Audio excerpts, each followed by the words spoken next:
Good morning and welcome to Living Local 15. I'm your host, Jessica Williams. Thank you so much for joining me.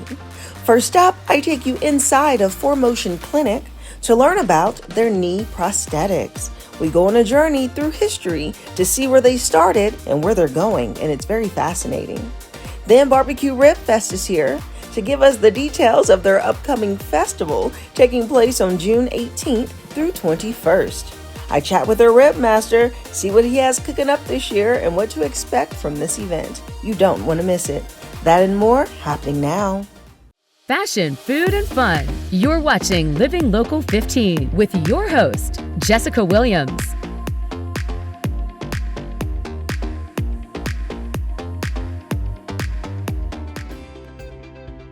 This segment sponsored by ForMotion Clinic.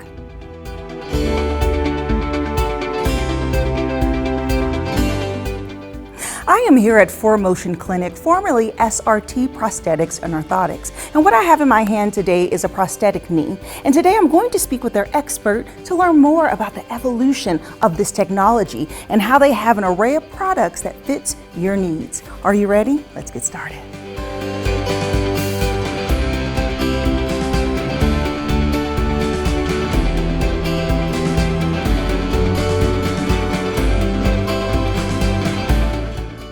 I'm now joined by Andrew Burgum, who is a certified prosthetist here at ForMotion Clinic. Hello, Andrew. Hi. Good to see you again. Good to see you. Yes. Okay. So as we have discussions here, I love that we get to learn more about prosthesis and how you all are really changing people's lives. Yeah. And so today we're going to talk a little bit more about the types of equipment and really the evolution of the types of prosthesis that we have. So give me a little background about where you all started and all the technological advances that you've had. Yeah, I mean, it actually even blows my mind too, because when I got into this field, all I kind of knew was the higher tech stuff.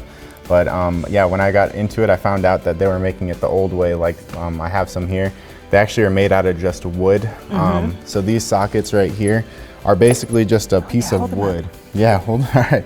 These right here are basically two pieces of wood that are carved out by a prosthetist. You know, and they were basically customized the fit of them. And these like knee joints are basically just a door hinge. So it's, you know, walking in something like this was very clunky, very cumbersome. It was, you know, not very easy compared to what we have today. And actually keeping the legs on, you'll kind of see this waist belt. Yeah, current legs, we have so many different ways of keeping the leg on where we don't need to go invasive like this. We can actually use suction and then like these locking mechanisms to avoid all of this straps and bulky hindrance. So it's actually kind of cool to see how far, I mean, these are probably between 30 to 40 years old. I was about to say 1782. Yeah, I know, with how fast prosthetic legs have progressed, we've gone from something like this where it's just kind of a door hinge on a knee and the foot is very stiff, there's not a whole lot of movement. Really, amputees who are using something like this are going to be pretty limited as to what they can do. So it's so interesting how you all have evolved, and just learning a little bit about it. The war days is what really made you all, as an industry, made you all really want to advance the technology, because I didn't think about the fact that so many limbs were being lost with our soldiers being out. Right. Supply and demand, you know, where there was a need for better prosthetic advancements and solutions.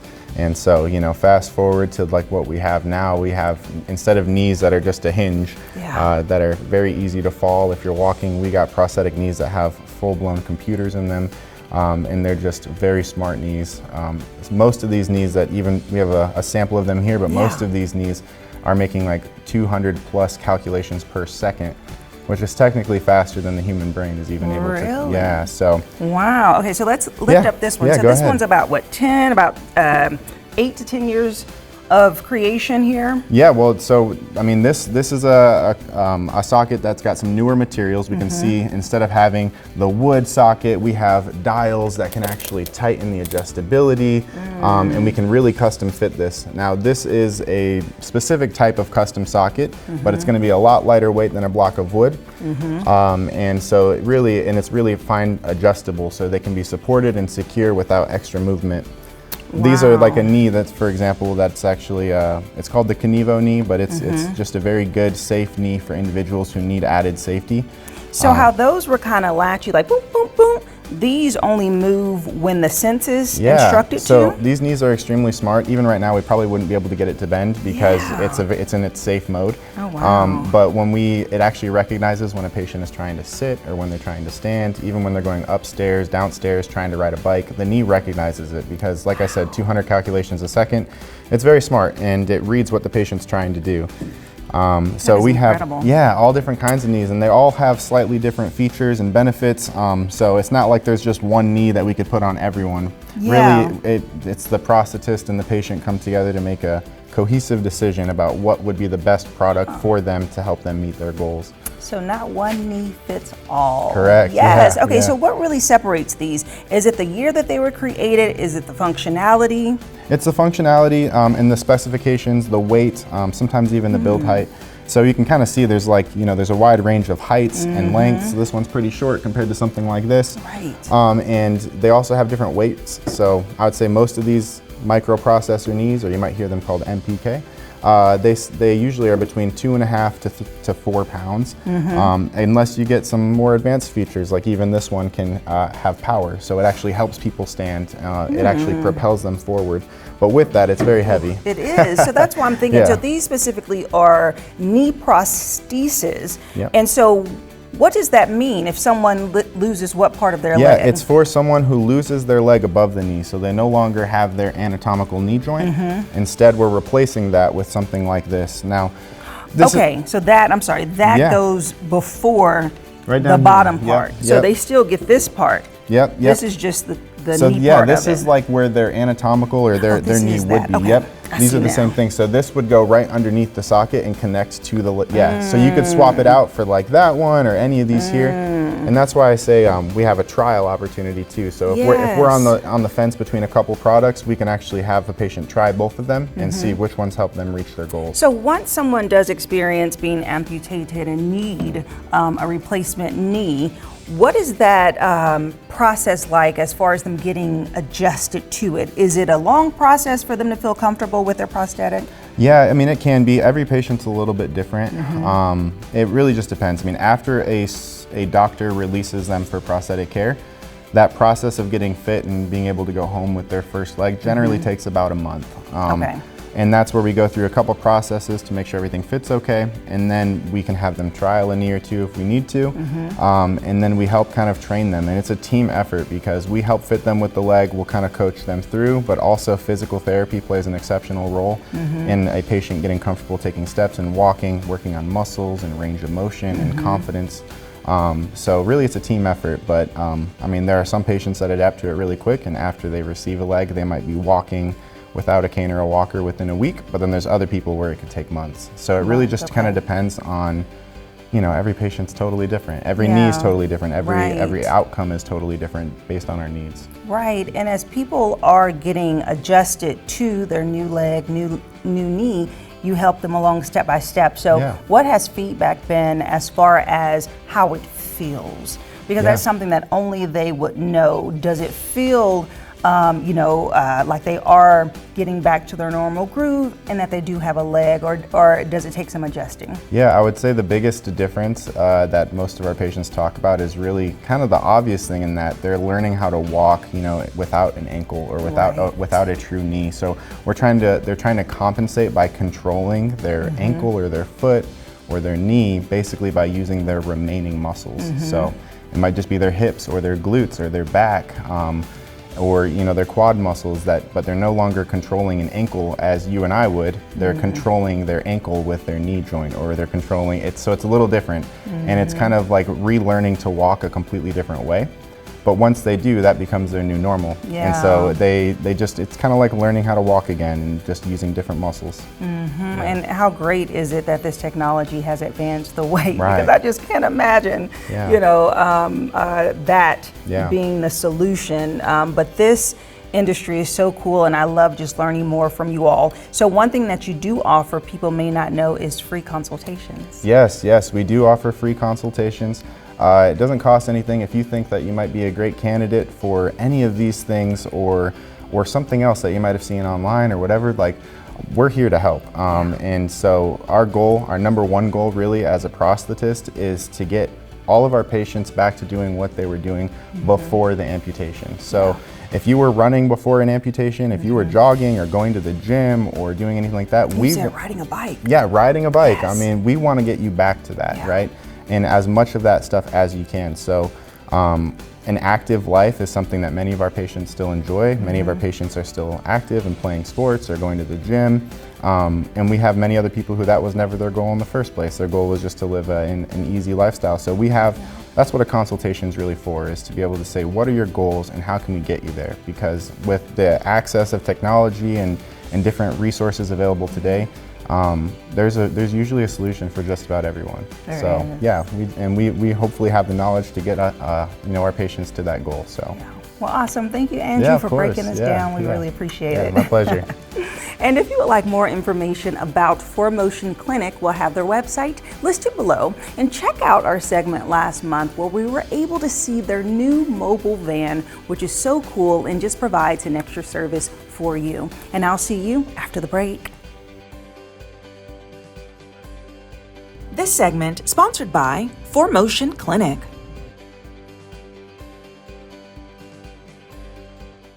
Have an idea for the show? Want to find out how you can be a guest? Contact us at livinglocal15@wayne.com.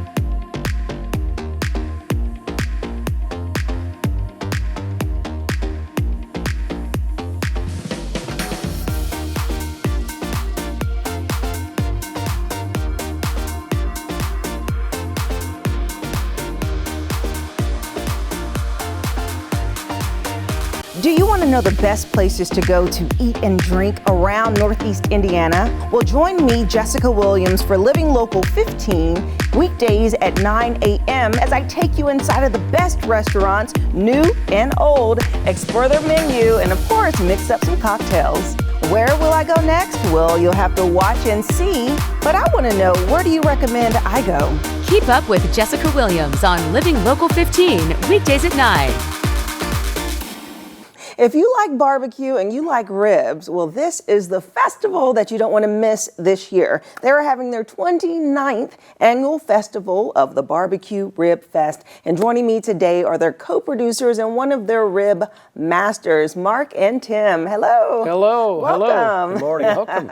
Okay, so I can't believe it. We're back again this year for another fun event. Where the heck does 12 months go so fast? That's what I want to know. Seems like we were just doing smoking this. up some good barbecue, right? It takes 12 months to marinate and get it just right. You know, with some of that stuff, I know it takes 12 hours or more. Yeah. Particularly like with the brisket, and Tim's good at that as well. Yes. Okay, so let's dive into what this event is. It is taking place June 18th through 21st, so save the date. But what is Ribfest? Ribfest is 20 tons of some of the greatest barbecue you can ever eat. Okay. Anything from pulled pork to great spare ribs to brisket to mac and cheeses, and we have somebody bringing okra, just anything associated with a great outdoor barbecue. You're going to come down and experience some of the finest in a great environment with a lot of friendly folks. Right. And so what type of institutions are preparing the meat? Are these like rib specialists in your community, or are these restaurants that's out there kind of competing? Well, you know, the bulk of the guys are competing nationally. Oh, wow. We always say the national award-winning grilling teams, and they pull into town. What do you think, Tim, with about a half ton of trophies that they like to stick out and brag about all the awards they've won? There's some guys coming from as far as Fargo, North Dakota this year. I know people coming from Texas, because you understand the Texas brisket as a Texas girl. And so they come in from all areas of the country. The Carolinas, we got a guy that was featured on the Barbecue Pitmasters award-winning show, Solomon. Nice, okay. And he's here with us again this year. So it's a great group of guys, and Tim likes to compete against them and does a great job as well. So we're lucky we have him at least here in town this week, that he's able to come out and give us his little pointers on what's good about the barbecue. Yes, and Tim, you are a rib master. I know that you have won several trophies yourself, and you are our local here in Northeast Indiana. So tell me about your style of barbecue and why you like to compete each year. Well, I'm competitive for one, in anything and everything that I do, but Yeah, so doing barbecue, it's one event where I like to say the best of the best are at. So it brings out the best of me when I'm within that atmosphere, and they're just a group of great guys. You know, we're competing, but at the same time, you know, if I needed anything, every one of those guys would be there to help me out. So it's just a great atmosphere to where we all kind of have our own little things that we do differently, and I like to think mine is in the details. Okay. You know, I like to my not only just the preparation but the presentation, and I got my wife that works right alongside of me that keeps me in check, and she's always doing stuff to make it look good. And they're competing in a celebrity rib judging, which we do on Friday at noon, and that's pretty popular. People come down at lunch and root on all the celebrities. And then we also have a People's Choice voting, where as you go around and sample the various vendors, you can then vote for your favorite as well. So that's how we establish who the grand champions are in both People's Choice and celebrity rib judging. Right, because it's like a dual experience. So you have like the barbecue masters who get to create what they have and show it and build that camaraderie you were talking about. But then us as participants get to come and just walk around, eat a lot of good food, taste it for ourselves, but then also play a major part in judging. Yes. Yes. Okay, so this is typically Father's Day weekend? It is Father's Day weekend. Every once in a while it goes off, but we're Father's Day weekend again this year. And man, we've got not only incredible barbecue all weekend, but we got some amazing band lineup coming. So not only do you come down and be able to munch and have a good time with family and friends, but you can party it up a little bit with some cold brews and some great music. Yeah, I love that. And so, Tim, tell me what's going to be some of your hot pieces this year. Well, so I do a couple of things that I like to be different. So I like to mix it up a little bit. So I do some rib tips in a very unique way that everything has gone up in cost. So I've got some products that are a little bit more cost effective, but at the same time, the quality is very good. Yes. And I like the rib tips, and I've done real well with them. So that's kind of one of my new specialties. We brought you a little bit of a sample of that. The other thing that I'm proud of that I do that nobody's doing it anymore, especially in Indiana around here, is I do turkey legs. Oh, yeah. And it's a great item that's a little bit different, and I like, you know, so a couple years ago, we even had some fun things doing some chicken feet and all kinds of stuff to do. Chicken feet? Yes. Yeah.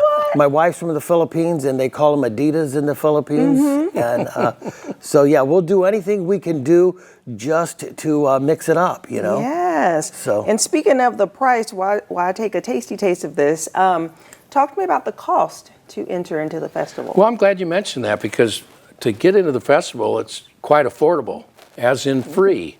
Now, that's during certain times, of course, until 5:38 each day.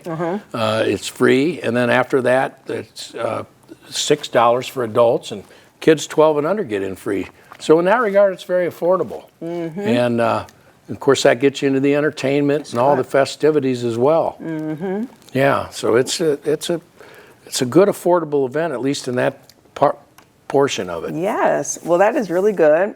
I love the flavor. It has a little sweetness to it. Small tang. I've got a couple different sauces going on in there. I've got a Carolina mustard sauce that I make from scratch that we touch that off with, and that's kind of one of my secret touches for our competition and stuff. So the other thing that we do that I think is very unique that nobody else does is I do what we call our piggyback mac. Oh yes, I've had that. Yeah, and I was on International Television Carnival Eats a few years ago that I got seen at an event, and I was the only local guy that got to participate with that. But yeah, we've got really good baked beans. We just don't throw beans out of a can. We've got 7 different types. That's a lie. I think all the guys do those camp beans or whatever, where they throw a little twist on them. So they're really unique. So it's fun. It's fun, and so it's kind of a meal all in one. Yes. You know. So. All right. But yeah, Ribfest is fun. Well, it sounds exciting, and good luck to you as you compete. Congratulations on 29 years. And have a ball. Thanks for coming in and sharing your rib tips. Absolutely. Thanks for having us. Thank you. Yes.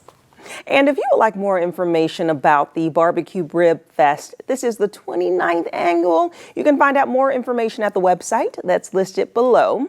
But go ahead and save those dates for June 18th through the 21st. And I'll see you after the break. Follow us on social media at Living Local 15.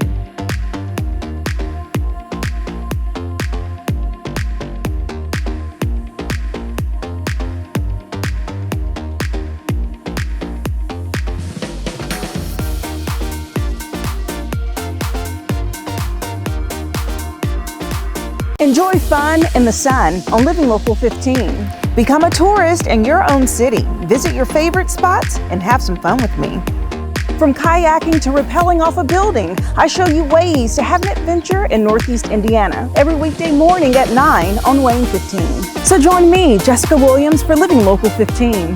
Watch Living Local 15 with Jessica Williams weekdays at 9 on WANE 15 and catch past episodes on WANE.com. Living Local 15, proudly driven by the Kelly Automotive Group.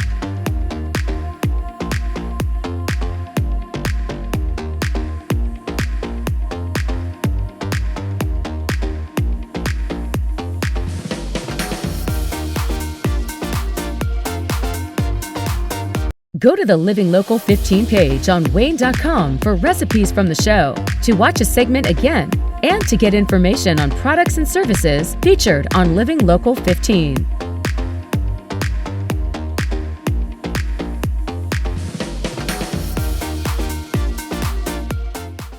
Content segments during today's Living Local 15 were paid for by these sponsors.